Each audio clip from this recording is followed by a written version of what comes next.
बोला. काही कार्यकर्त्यांचं प्रेम बघायला मिळतंय. 5 लाखाचा चेक जो आहे तुमच्या उमेदवारी जाहीर झाल्यानंतर प्रचारासाठी दिलेला आहे. हे पण न सांगता लोकांना कळत असेल की काय काय अडचणींना आम्ही सामोरं जात आलो आहे 5 वर्ष, तर हे खरंच एक नातं निर्माण झालेलं आहे कार्यकर्त्यांशी. तो चेक मी वठवेन का नाही, पण मी तो चेक त्यांचा आशीर्वाद म्हणून घेत आहे नक्कीच. कारण असे चेक माझ्यावर जेव्हा DSTची धाड पडली तेव्हा कार्यकर्त्यांनी जमा केले होते आणि जवळपास 11 कोटी काही लाख रुपयाचे चेक माझ्याकडे आणून दिले होते. पण ऑफकोर्स मी ते घेतले नाही. पण त्या प्रत्येक अंकामध्ये मला आशीर्वाद आणि प्रेम आहे असं वाटतं आणि ते नक्की मी घेते, त्याच्यावर माझा हक्क आहे. उमेदवारी जाहीर झाल्यानंतर आपण आता देवदर्शन करताय, दौरे सुरू झाले. अजून प्रचार काही सुरू दिसत नाही, पण दौरे सुरू झाले. प्रचार तर आमचा 5ही वर्ष चालू असतो. आपण या 5 वर्षामध्ये अनेक अनोख्या गोष्टी बघितल्या. जसं कोविड होतं, कोविडमध्ये आम्ही अविरत सेवा दिलेली आहे. मध्ये अतिवृष्टी झाली होती तेव्हा आम्ही अविरत लोकांची मदत केलेली आहे. कोविडच्या काळात आमच्या महाराष्ट्रातले, नुसत्या बीड जिल्ह्यातले नाही, महाराष्ट्रातले अनेक लोक मध्य प्रदेशमध्ये इतर राज्यामध्ये ॲडमिट होते. त्यांना रेमडेसिवीर देण्यापासून, त्यांना बेड देण्यापासून कंटिन्युअस मी कामात होते आणि आतासुद्धा आहे. त्यामुळे प्रचार करण्यासाठी नवीन माणूस असेल ज्याचं काही योगदानच नाही त्याचा प्रचार वेगळा असेल. आम्ही तर कायम हे माझं जीवनशैली अशीच आहे. प्रचारात असते अशी नाही, प्रचारात नसते तेव्हाही रात्रीचे 2-3 वाजतातच, सकाळी 8 वाजल्यापासून लोक असतातच.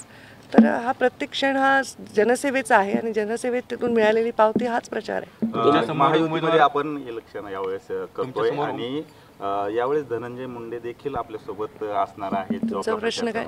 महाविकास आघाडीकडून अजूनही उमेदवार जाहीर होत नाही. मात्र कुठेतरी ज्योती मेटे असतील किंवा बजरंग सोनवणे असतील त्यांचं नाव चर्चेत आहे.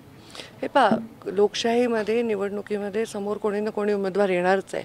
आम्ही आत्तापर्यंत चांगल्या पद्धतीने ह्या निवडणुका लढलेलो आहोत आणि त्या आत्ता जी राष्ट्रवादी आमच्यासोबत आली आहे त्यांच्याशिवाय लढलेलो आहोत, त्यांच्या विरोधात लढलेलो आहोत. एकदा तर असं झालं होतं 2014मध्ये की 12 आमदार विरुद्ध मुंडे साहेब आणि मी दोघंच होतो, तरीही आम्ही निवडणूक सन्मानजनक मताने जिंकलेलो आहोत. आणि आता मला जिल्ह्यामध्ये परिस्थिती थोडीशी वेगळी आहे. राज्याचे लोक बाहेरून पाहत असताना, या सगळ्या विषयांकडे गंभीरतेने लोक पाहत असताना, तरी परिस्थितीसुद्धा हाताळण्यामध्ये मला यश येईल असं मला वाटतं. तुम्हाला निवडणूक नवीन नाही आहे, लोकसभेत निवडणूक लढवतात असं असताना साहेबांची आठवण. तुम्ही कुणीच प्रश्न नाही केला राष्ट्रवादीचे माणूस तिकडे गेले पक्षात म्हणून, बाकीचेच प्रश्न विचारता काय? तुम्ही जेवढे दिले तेवढेच प्रश्न विचारता का? मुंडे साहेबांची किती आठवण येते?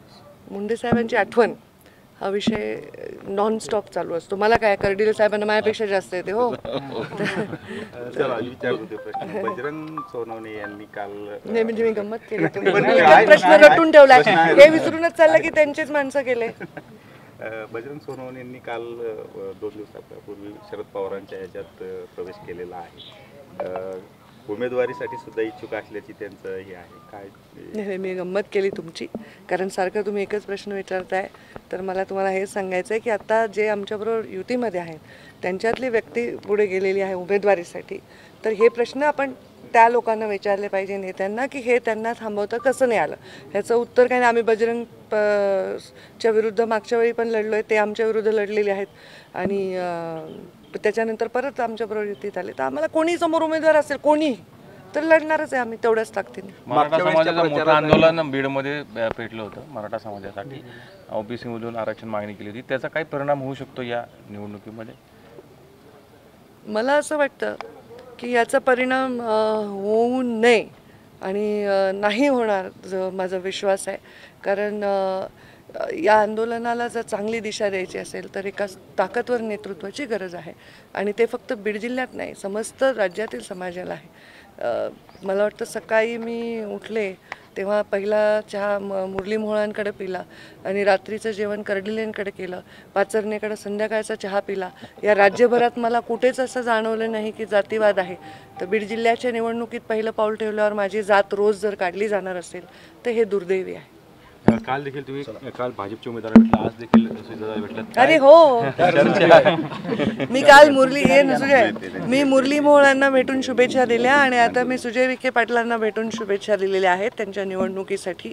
मागच्या वेळी ते पहिल्यांदा निवडणुकीच्या रिंगणात होते तेव्हा आचारसंहितेच्या आधी माझी सभा झाली होती आणि मुरली मोहोळ माझ्यावर युवा मोर्चामध्ये होते आणि ते आता लोकसभेचे उमेदवार आहेत, तर त्यांना शुभेच्छा मी दिल्या. म्हणजे हा दौऱ्यामधला मुख्य जो गाभा होता की या सगळ्यांना शुभेच्छा द्याव्या, शुभ आशीर्वाद देण्याच्याही भूमिकेत मी आहेच आहे, तर ते पण देते. ताई दादा दादा मोठा वर्ग पुन्हा आहे इकडे मानणार तुम्हाला. सगळ्या राज्यात आहे. ताई तोच प्रश्न पुन्हा. ताई- मागच्या प्रचारात आणि या प्रचारात काय प्रकार? प्रचारात काही फरक नसणार आहे. जसा प्रचार असतो तसा प्रचार असणार. बीड जिल्ह्यात प्रचार नेहमी अशी रंगत धरतो असाच असणार आहे.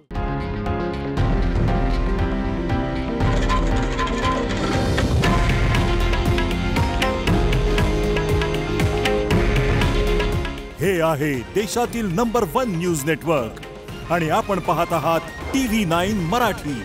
काळजी तुमची, हित महाराष्ट्राचं.